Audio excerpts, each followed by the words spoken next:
मत्ती रचित सुवार्ता ह्याचे 14वे अध्याय 1 ते 36 वचने. हेरोद येशूविषयी ऐकतो. त्यावेळी हेरोदाने येशूविषयी बातमी ऐकली. तेव्हा त्याने आपल्या सेवकांना म्हटले, येशू हा बाप्तिस्मा करणारा योहान आहे.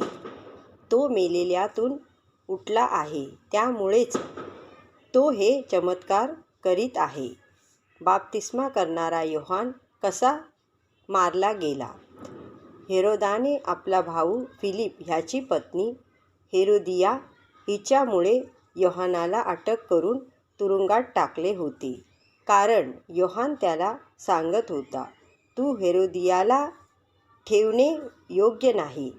हेरोद त्याला माराव्यास पाहत होता, पण तो लोकांना भीत होता, कारण लोकांचा असा विश्वास होता की योहान संदेष्टा आहे. हेरोदाच्या वाढदिवशी हेरोदियाच्या मुलीने दरबारीत नाच करून हेरोदाला संतुष्ट केले. त्यामुळे त्याने शपथ वाहून ती जी काही मागेल ते देण्याचे अभिवचन तिला दिले. तिच्या आईच्या सांगण्यावरून ती म्हणाली, मला तेथे तबकात बाप्तिस्मा करणारा योहान ह्याचे शिर द्या. हेरोद राजाला फार वाईट वाटले, तरी त्याने आपल्या शपथपूर्वक दिलेल्या वचनामुळे व आमंत्रित लोकांमुळे ते द्यावे अशी आज्ञा केली आणि त्याने तुरुंगात माणसे पाठवून योहानाचे शिर तोडले. मग त्यांनी त्याचे शिर तबकात घालून त्या मुलाला आणून दिले. तिने ते आपल्या आईकडे आणले. मग त्याच्या शिष्यांनी येऊन त्याचे प्रेत उचलून नेले व त्याला पुरले आणि त्यांनी जाऊन जे घडले ते येशूला सांगितले. येशू 5,000हून अधिक लोकांना जेवू घालतो.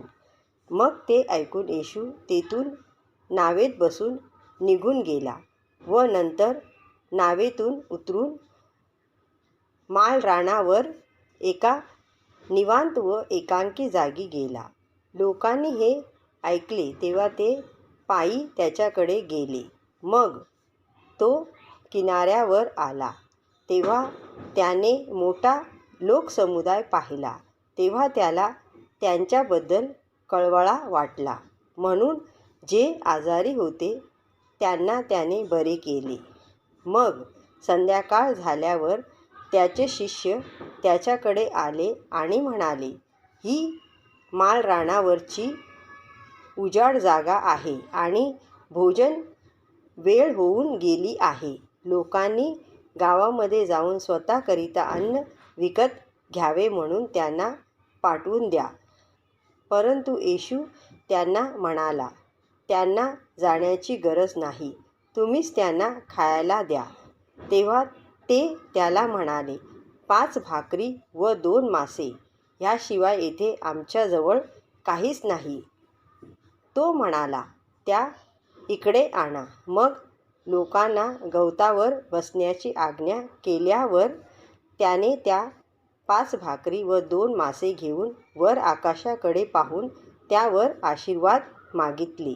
नंतर त्याने भाकरी मोडून शिष्यांना दिल्या व शिष्यांनी लोकांस दिल्या. ते सर्व जेवून तृप्त झाले. मग त्या उरलेल्या तुकड्याच्या त्यांनी 12 टोपल्या भरून घेतल्या. स्त्रिया व मुले मोजली नाहीत, पुरुष मात्र 5,000 होते. येशू सरोवरावरून चालतो. स्वतः लोकसमुदायास निरोप देईपर्यंत त्याने शिष्यांना नावेत बसवून लगेच आपल्या पुढे पलीकडे जाण्यास सांगितले. लोकांना पाठवून दिल्यावर तो प्रार्थना करण्यास एकांत ठिकाणी डोंगरावर गेला. रात्र झाली तेव्हा तो तेथे एकटाच होता. पण त्यावेळी नाव किनाऱ्यापासून बऱ्याच अंतरावर होती व ती लाटांनी हलकावत होती, कारण वारा समोरून वाहत होता. मग पहाटेच्या वेळी तो पाण्यावरून चालत शिष्यांकडे आला. शिष्य त्याला पाण्यावरून चालताना पाहून घाबरून गेले. त्यांना वाटले, भूतभीत आहे की काय, म्हणून ते भूत भूत असे ओरडू लागले. पण येशू लगेच त्यांना म्हणाला, काळजी करू नका, मी आहे, भिवू नका. पेत्र म्हणाला, प्रभू जर तो तूच आहेस तर मला पाण्यावरून तुझ्याकडे यायला सांग. येशू म्हणाला, ये. मग पेत्र नावेतून पाण्यात उतरला व पाण्यावरून चालत येशूकडे जाऊ लागला. पण तो पाण्यावरून चालत असतानाच वारा व लाटा पाहून तो भ्याला आणि बुडू लागला. बुडताना ओरडला, प्रभू मला वाचवा. आणि लगेच येशूने आपला हात पुढे करून त्याला धरले व म्हटले, अरे अल्पविश्वासू माणसा, तू संशय का धरतोस?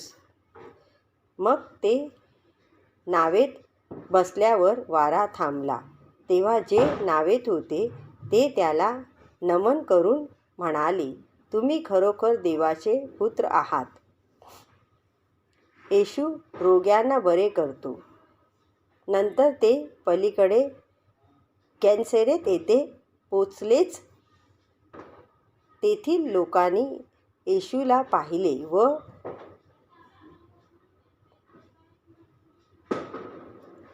सभोवतालच्या सर्व प्रदेशात निरोप पाठविला व त्यांनी सर्व प्रकारच्या आजाऱ्यास त्याच्याकडे आणले आणि आम्हाला आपल्या वस्त्राच्या काठाला स्पर्श करू द्या अशी विनंती केली. तेव्हा जितक्यांनी स्पर्श केला तितके बरे झाले. आमेन.